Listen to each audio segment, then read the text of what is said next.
Hi everyone, it's me Jojo, and today's video is part 2 of my surgery series update.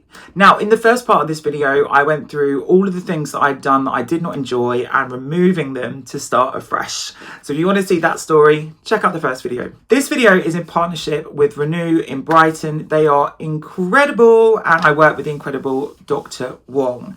Now, I've gone through this in the previous video, but I basically had a lot of filler that I did not like. I then put on weight and then lost the weight and everything moved. And it took me a little while to figure out a way to get rid of the filler because I couldn't take the injections. I was having an allergy to it. I wanted to work with Dr Wong because I've been admiring his work for so many years and I thought it was amazing. So when Renew said we work with Dr Wong, I was like, okay, let's work together. I'm a Brighton bitch too. So it's great to work in with a Brighton clinic, which is also highly reputable.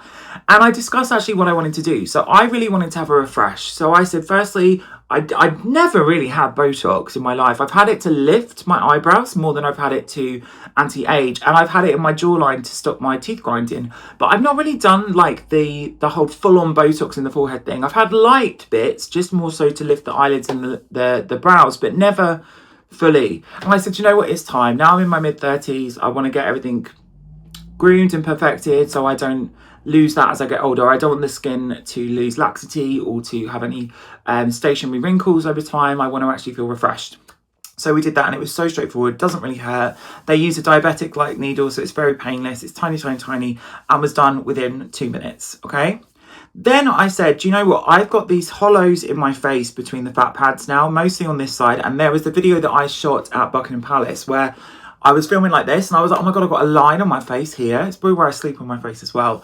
But it's just something that happens over time. Your fat pads that are the fat in the face are all different shapes under the skin and they just move away from each other as you get older. And I wanted to reconnect them. So I drew on my face the areas that I wanted to do. And I said, can we please do just in between here, more so on this side and this side, and around the sides of my mouth. Now, I've never had my lips done in my life. I have real lips, and I think the giveaway when you have a lot of facial work done is when you're talking on camera and people look at your lips. And I always wanted to look like myself. I've got no issue with people that want to get their lips done. I think it's fabulous if you do, but I don't. And what I wanted to do is really support the structure of the lips. So I used to do this. This is like one of my earliest ever YouTube videos, like years before the YouTube stuff blew up. I used to call this the W zone, which is the hollows under the lips that shape in a W. And I always understood that the muscles of the face, especially around the lips, they can be stronger on one side than the other. And once you've got more of a pull on one side, which I have very much on this side, it can pull your lip down and you start looking a bit skew-if. Adding that with the fact that I grind my teeth at night, it just looked a bit like I had Bell's palsy sometimes, and it would be so stressful between those Botox sessions where I would be like, do you know what, my face is just like going like this, and it was so annoying. So I said, can we just inject like more up here and just fill out the structures underneath my lips so that they're supported?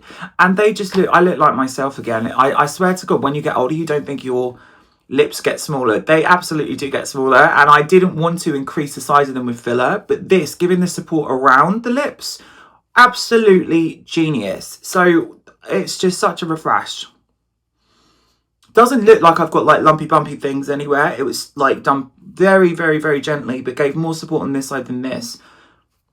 Absolute genius. So if you're thinking about anti-aging and a refresh and you don't want to have visible enhancements, that's definitely one to look into and speak to your practitioner. The final area that I wanted, because originally I was going to get these bits done here, but my nose to mouth. The minute that we put the filler in here, it lifted and the shadows went, so it wasn't necessary. So again, err with caution and work with a practitioner that knows that this lift will change that shadow. An example, blah, blah, blah, blah, blah, all the things you can think of. This, and then filling in this, I would look overdone. So I said, we don't need that. This was me kind of directing it because I'm such an eye for faces. The final part was I have a dent in my jaw here. And I said, I want it filled. Just subtly, just a tiny bit there. It looks so much better. So I've been really, really, really excited to have partnered with Renew. It's been such a great experience, and we're going to be popping back and doing a little bit of an after interview. But yes, check them out in the links below. Thank you, everyone. Thank you, Dr. Wong. And it's been such a pleasure to chat through my renovation because, girl, life hits you hard sometimes. You've got to go through the highs and you've got to go through the lows. But honestly, I'm such a visual expressive person, and I've curated a very specific image of myself over many, many years of doing this. It all came from my imagination, all the different incarnations that I come up with. And having gender dysphoria when I was younger and going through that whole thing and not being able to control my image as well when I had my eye injury, it kind of compounded into this thing where I was just like, this is just insane. I need to start everything from scratch and then try and slowly rebuild again, because I couldn't recognize myself, and it was just such an annoying thing as well. So you just have to go with it, don't you? You can't expect your health to be perfect your whole life. You've got to go with the snakes and the ladders. So I am really, really grateful to have done this series to just give you an update. And if you wanted to check out all the history of all the partnerships I've had before, they're all on my archive YouTube. And also I've got my website journal, which has got everything on it. So check that out too. So thank you, everyone. This is part 2. Check out part 1, and lovely to see you all. I'll see you in my next video, and take care.